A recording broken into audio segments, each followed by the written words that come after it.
T20ன்னு வந்துட்டா, எப்பயுமே நாங்க ஸ்ட்ராங் தாம்மா. எங்கள யாரும் அசைக்க முடியாது. இப்படி வந்து ஆப்கானிஸ்தான் கெத்தா சொல்ற மாரி தான், இன்னைக்கு மேட்ச்ல அவங்களோட பெர்ஃபார்மன்ஸ் வந்துருந்துச்சுங்க. இன்னைக்கு ஆப்கானிஸ்தானுக்கும், உகாண்டாக்கும் நடந்த மேட்ச்ல, உகாண்டா தான் டாஸ் வின் பண்ணி ஃபர்ஸ்ட் பவுலிங் வந்து சூஸ் பண்ணாங்க. ஆனா ஆப்கானிஸ்தான் விளையாடுறத பார்த்து, அவங்களே நொந்து போயிருப்பாங்கங்க. தேவையில்லாம பவுலிங் சூஸ் பண்ணிட்டோமோ! நம்மளே பேட்டிங் பண்ணியிருக்கலாமோ! அப்படின்னு சொல்லிட்டு யோசிக்கிற மாரி தான், ஆப்கானிஸ்தானோட பேட்டிங் வந்து இருந்துச்சு. குர்பாஸும், இப்ராஹிம் சர்தானும் வேற லெவல் ஓப்பனிங் பார்ட்னர்ஷிப் வந்து போட்டுட்டாங்க. 2 பேருமே அதிரடினா அதிரடி. ஸ்டார்ட்டிங்ல இருந்தே பட்டைய கிளப்பி ஹாஃப் செஞ்சுரி அடிச்சு நொறுக்கி தள்ளிட்டாங்க. இவங்க 2 பேரோட பார்ட்னர்ஷிப்பே 150 ரன்னுக்கு மேல வந்து போயிருச்சு.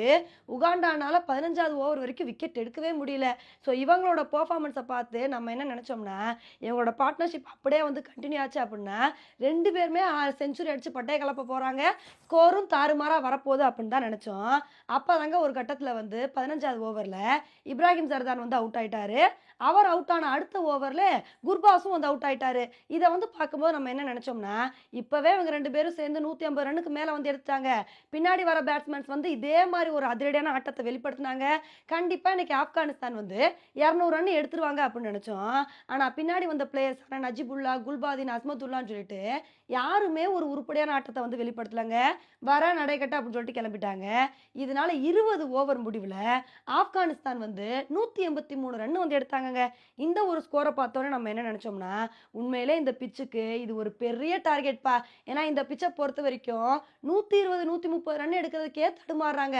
அப்படி இருக்கும்போது ஆப்கானிஸ்தான் வந்து இவ்ளோ பெரிய டார்கெட்ட வந்து உகாண்டாக்கு வந்து குடுத்துருக்காங்க. உகாண்டா இன்னைக்கு மேட்ச்ல என்ன பண்ண போறாங்களோன்னு நெனச்சோம். அதுக்கு தகுந்தாப்புல ஆப்கானிஸ்தான் வந்து ஸ்டார்ட்டிங்ல இருந்தே பவுலிங்ல வந்து பட்டைய கிளப்பிட்டாங்கங்க. ஃபரூக்கி வந்து ஃபர்ஸ்ட் ஓவர்லயே 2 விக்கெட் எடுத்து அசத்துனாரு. அதுக்கப்புறம் முஜீப் ஒரு விக்கெட் வந்து எடுத்தாரு. அப்பதாங்க நவீன் உல்லக் வந்தாரு.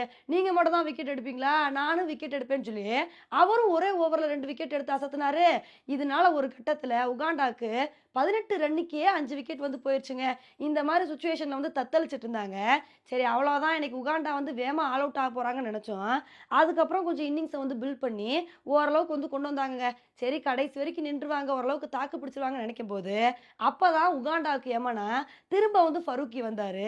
வந்த மனுஷன் ஒரே ஓவர்ல வேற லெவல் பவுலிங் பெர்ஃபார்மன்ஸ குடுத்து மடமடன்னு சொல்லிட்டு 3 விக்கெட் எடுத்து அசத்திட்டாருங்க. அதுக்கப்புறம் வந்து பார்த்தீங்கன்னா, உகாண்டானால எந்திரிக்கவே முடியல. அப்பதான் திரும்ப ரஷீத் கான் வந்து, "நீங்கலாம் விக்கெட் எடுக்கும்போது நான் மட்டும் சும்மா இருப்பேனா? நானும் ஒரே ஓவர்ல 2 விக்கெட் எடுப்பேன்னு" சொல்லி, அவரும் ஒரே ஓவர்ல 2 விக்கெட் எடுத்து அசத்துனாரு. இதனால வந்து உகாண்டா 16வது ஓவர்ல 58 ரன்னுக்கே ஆல் அவுட் ஆயிட்டாங்க. இதனால இந்த மேட்ச ஆப்கானிஸ்தான் வந்து 125 ரன் வித்தியாசத்துல வின் பண்ணி ஒரு இமாலய வெற்றி அடைஞ்சுட்டாங்கங்க. ஆனா உண்மையிலே இந்த வெற்றிய பார்க்கும்போது, நம்ம ஆப்கானிஸ்தான கண்டிப்பா பாராட்டியே ஆகணுங்க. ஏன்னா இதுக்கு முன்னாடி வெஸ்ட் இண்டீஸ் கூட அவங்களோட ஹோம் கிரவுண்ட்ல பப்புவா நியூகினியா கிட்ட என்னதான் ஜெயிச்சாலும், ரொம்ப போராடி கஷ்டப்பட்டு தான் வந்து வின் பண்ணாங்க. கொஞ்சம் வந்து விட்டிருந்தா, அந்த மேட்ச வந்து வெஸ்ட் இண்டீஸ் வந்து தோத்துருப்பாங்க. ஆனா இதெல்லாம் மனசுல வச்சு ஆப்கானிஸ்தான பொறுத்தவரைக்கும், "எப்பா நாங்க T20ல எப்பவுமே நாங்க வந்து ஸ்ட்ராங் தான். நாங்க ஒரு நல்ல பெர்ஃபார்மன்ஸ குடுத்து நாங்க வந்து வின் பண்ணிட்டே போவோம்" அப்படின்னு சொல்லிட்டு, ஃபர்ஸ்ட் மேட்சே உகாண்டா கூட ரொம்ப கம்ஃபர்டபுளா வந்து வின் பண்ணிட்டாங்க. பொறுத்து வந்து பார்க்கலாம். இனிமேல் வரப்போற மேட்ச்ல வந்து ஆப்கானிஸ்தான் என்ன மாரி ஒரு பெர்ஃபார்மன்ஸ் குடுக்குறாங்க அப்படின்னு சொல்லிட்டு. ஓகே ஃபிரெண்ட்ஸ் இந்த ஒரு மேட்ச பத்தி நீங்க என்ன நினைக்கிறீங்க அப்படின்றத என்னோட கமெண்ட் செக்ஷன்ல வந்து போடுங்க.